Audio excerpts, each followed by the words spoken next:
So Smash Bros. Community is a very, very strange community.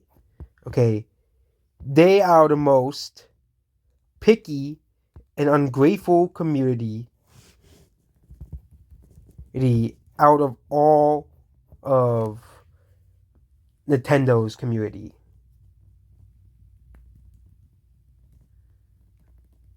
You know,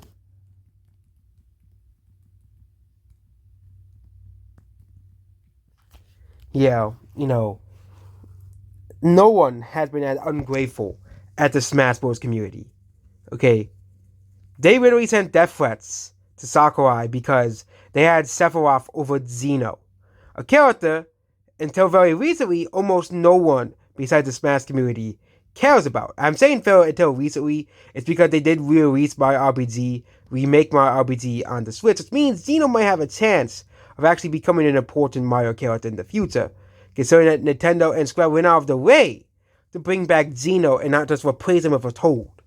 Okay, you know, as well.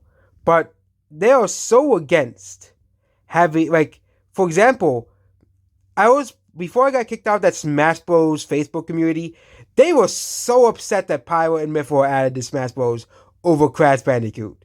Like, they were that pissed off that the 90s marsupial character didn't get added over a Xenoblade character, an IP that millions of people love. Okay, same thing with Byleth. I remember the whole thing. Even I was upset over it. Okay, I remember I got upset over King K. Rool being added to Smash Bros. Because it made the '90s kids happy. I have no idea why I was still upset over that day, but I think I was just upset because he was amongst the most requested Smash Bros. Characters. But it's funny we all want for example, I want more Kirby characters in Smash Bros. I know the Smash community can get angry at this. We have enough Kirby characters, but the Kirby universe over the past 2 years, I have realized has a lot of characters that will be fitting for Smash Bros. Besides Banana Waddle Dee, okay, there's a lot of characters that could fit into Smash Bros. Very well. Mox, I think, could come to mind. Galacta Knight / Morphle Knight, the new boss from Kirby and Forgotten Land, Factor Elfris. These characters could fit very well into Super Smash Bros. I get why you guys want Banana Waddle Dee, as he's typically like the player 2 character in Kirby and the Forgotten Land, or he's typically among the playable characters they can play as in Kirby games, and he's kind of like a recurring. It's kind of like why people want Waluigi in Smash Bros. He's kind of like the fourth character that people want, but they'll never be given to. Okay, but there are a lot of Kirby villains that can be added into Smash Bros.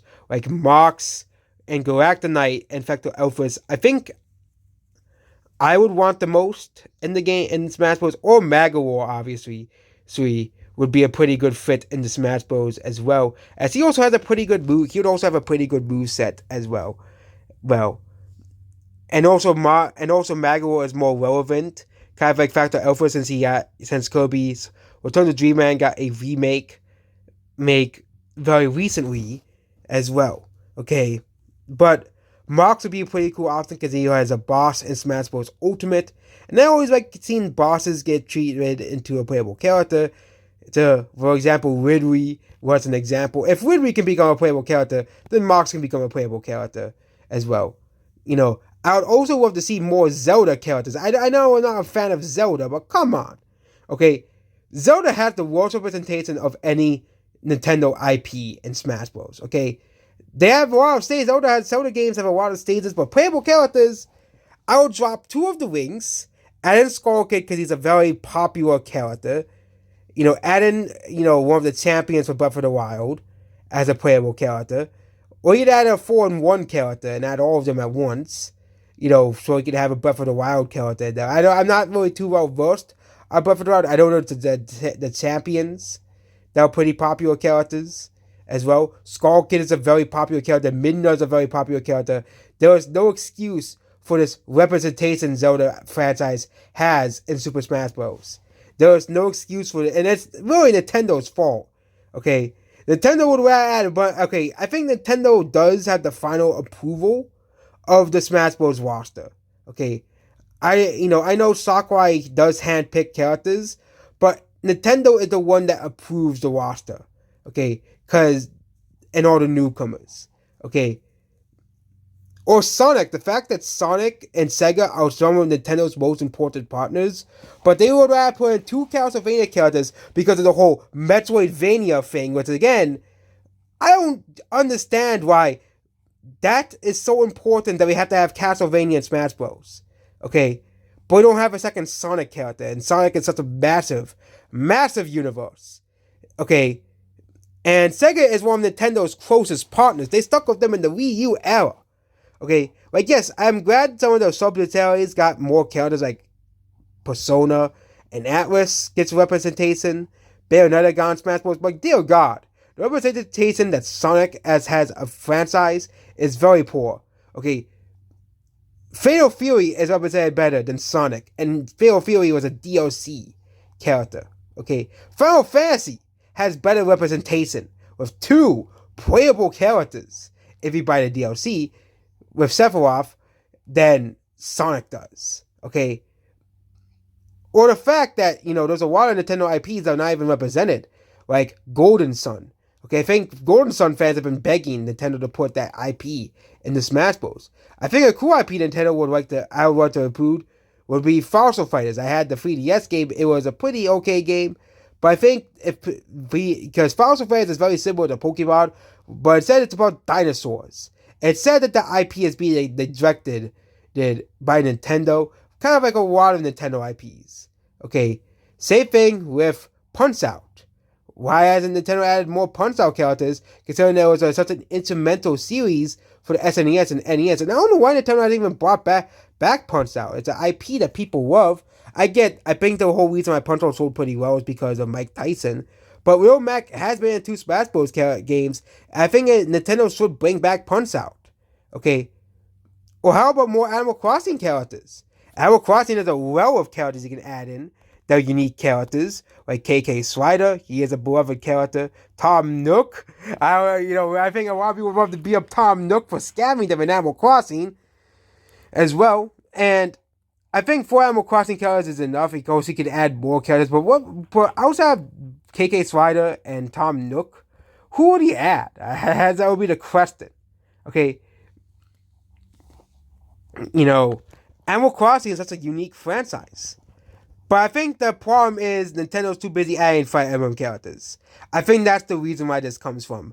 And you can blame Fire Emblem for this, okay? And Pokemon.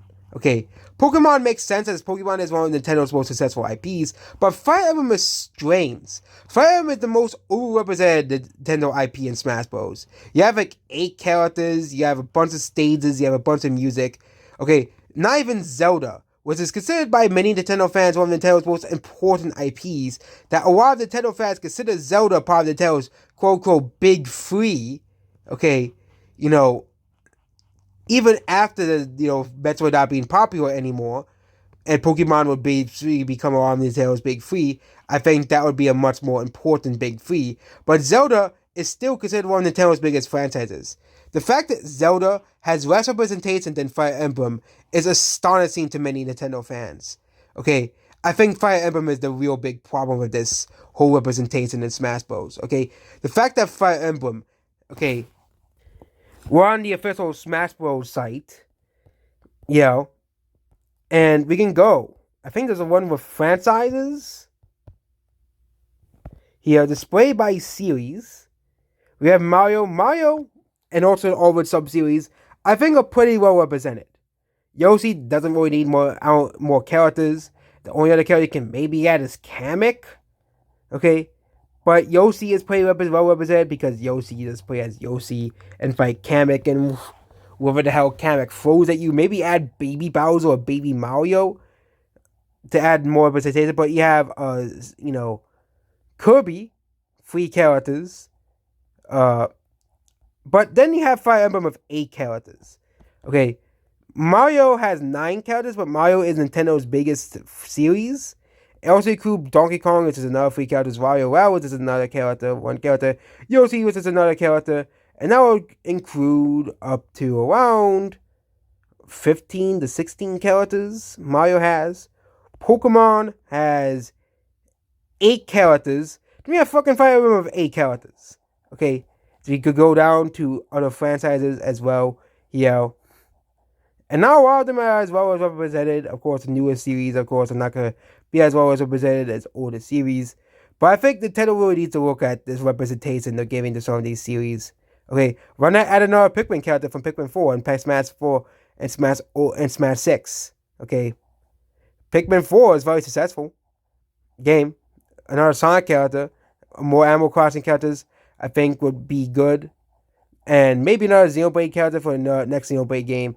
Maybe more Street Fighter representation, considering that Street Fighter is one of the most important fighting games as well. And of course, more Splatoon representation. Splatoon is Nintendo's newest and most popular IP. I'm shocked we didn't get any Splatoon DLC characters, but it really shows how ungrateful Nintendo fans are. Okay, we have all these characters and all these IPs. Okay, and you guys throw tantrums because Nintendo adds their own characters in the Smash Bros. Okay, Smash Bros. Ultimate is still a Nintendo game, and Smash 6 will still be a Nintendo game.